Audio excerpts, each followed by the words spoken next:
Hi, I'm Haley B. Miller, and this is Ohio Politics Explained, a podcast where you give us 15 minutes and we give you all the news you need to sound smart and impress your friends. Welcome to another episode of Ohio Politics Explained.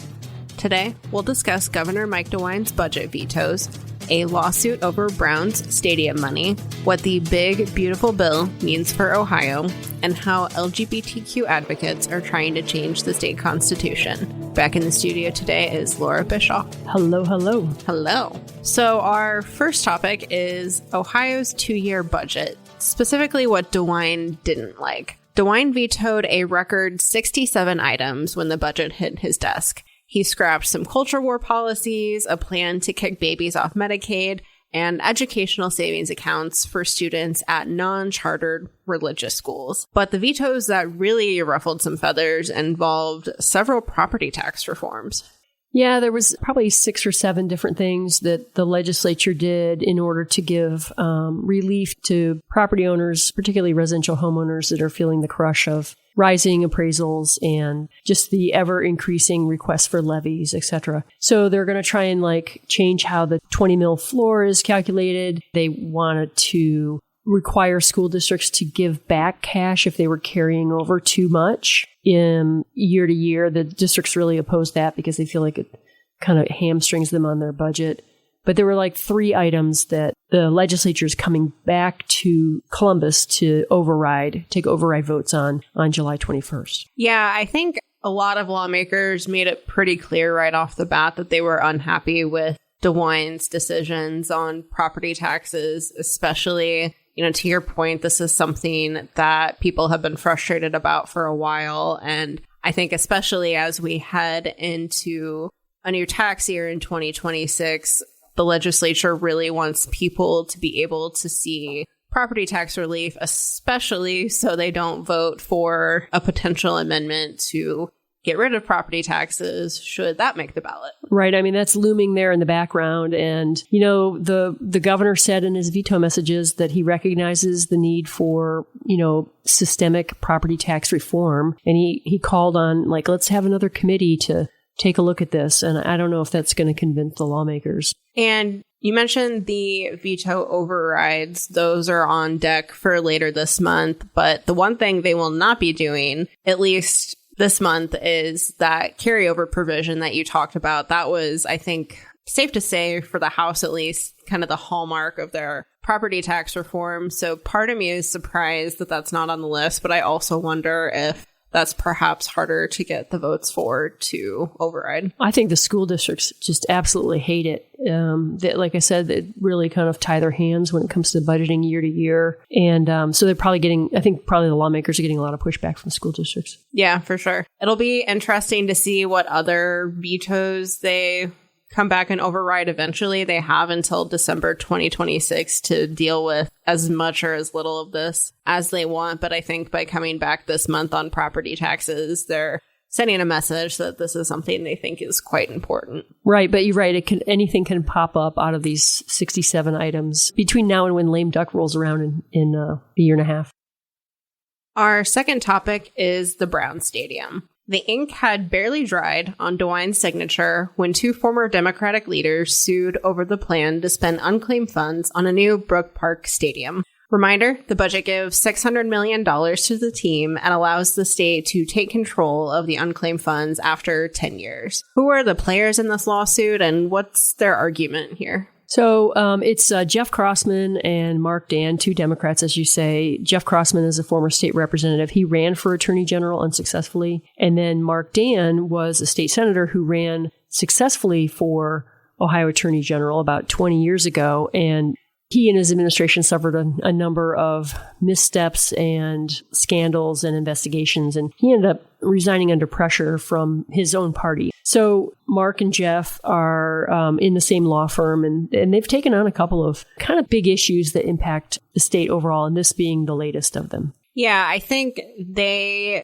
believe, and they kind of previewed this before the budget was even signed. They promised that a lawsuit was coming if this was enacted into law, but they say that this plan is unconstitutional. There's some eminent domain stuff in the Ohio Constitution that lays out the extent to which the government can seize private property, which is really not often. And so Dan and Crossman say, unclaimed funds belong to the people of Ohio. This is not just money the state can use for whatever they feel like. Right. And I think the lawmakers who are backing this plan would say, look, we're only taking the unclaimed funds that have been sitting in that account for 10 years or more, and people still would have an opportunity to try to reclaim. It is interesting, since this whole thing came up and has been in the news, the number of people checking their unclaimed, see if they have any unclaimed money laying around, has really spiked. Yeah. And, it'll be interesting to see how this lawsuit plays out. Attorney General Dave Yost, before the lawsuit was even filed, chimed in on this, and he was not a fan at all of this plan, but he believes it's constitutional. So I guess we'll see. Yep. Our third topic is Trump's big, beautiful bill that's now federal law.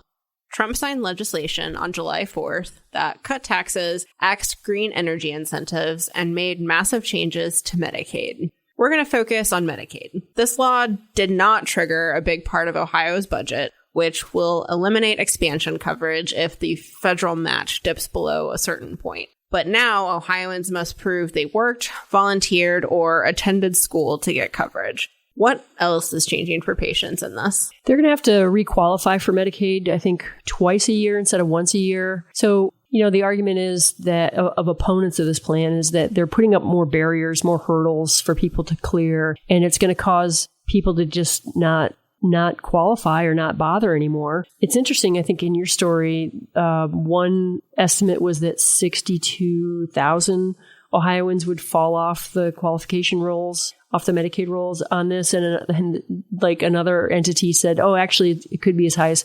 450,000. I'm not sure why there's such a wild discrepancy between those two numbers, but it shows that, it's really unknown how much of an impact it's going to have. Right. And those were specifically about Ohio's work requirement request that the state submitted earlier this year before any of the federal stuff happened. The state waiver and the federal law are pretty similar, but the age cutoff is different. So, to your point, I think the impact is still unknown, but, we're likely looking at thousands of people that are going to fall off as a result of this. I was also surprised in your story. You said that the feds put in like a little sweetener of like $50 billion for rural hospitals. And I thought that the changes to Medicaid were going to actually hurt the hospitals, but it sounds like maybe that $50 billion might help them. Yeah, the rural hospitals are pretty happy. I think there was a point where this legislation could have really hurt rural providers. And that's part of why you had Senator Husted, Senator Moreno from Ohio, and others pushing for this extra money. Hospital leaders say this is going to stabilize them, at least for the time being, while we all figure out a long-term healthcare solution. Hospitals are also going to benefit from this wonky thing called the provider tax, which Ohio just increased. And that's a way to basically get more money from the federal government. It is wonky, and it seems like a head scratcher. Like, this doesn't seem like it's smart. Yeah, it's very complicated. But the short story is that at least temporarily, Ohio is going to get more money for Medicaid through this provider tax. The federal law did cap this tax, so this is only going to be a temporary boost. But Moreno and Husted are still very proud of this, and they think it's a big deal for Ohio in particular. They told me that Ohio is in a position that not a lot of other states are in right now. So let's wrap up with the latest proposed constitutional amendment. Advocates want to overturn Ohio's gay marriage ban, which currently isn't in effect because of the Obergefell case. They also want to add anti-discrimination protections, including for transgender Ohioans. This week, the Ohio ballot board gave them the green light to collect signatures, but they ran into a little bit of a hiccup. Yes, instead of just treating it all as one LGBTQ issue that they could collect signatures on, the ballot board said, no, actually, it's two distinct issues. One is the question of should we repeal this gay marriage ban that was put in place in 2004, and as you said, negated by the Obergefell case. And the other issue is expanding anti-discrimination protections for LGBTQ Ohioans. So practically, this means this group just has to gather a lot more signatures if they want to get both amendments on the ballot. And, we'll see how it plays out from there. I suspect there's pretty widespread support for overturning the gay marriage ban. I think things could get a little more complicated for the other one just because of all of the anti-trans rhetoric that's out there right now. Yeah, it's interesting because, the legislature has considered bills for like the last 15 years or so that would put in anti-discrimination protections so that you couldn't discriminate against people based on sexual orientation or gender identity in places of public employment or in places of public accommodation, jobs, or housing. And even the Ohio Chamber of Commerce has endorsed these bills over the years, and it just hasn't gotten traction. Yeah, we'll see if either of these or both make it onto the ballot. I think they're aiming for 2026, which is, of course, going to be a big midterm election. But as we all know, it's a lift to get proposed amendments on the ballot, so we shall see. It's a lot of signatures. And one more thing before you go. An appeals court ruled this week that lawmakers cannot stop cities like Columbus from banning tobacco products locally. The state can appeal this decision to the Ohio Supreme Court, and I wouldn't be surprised if they do.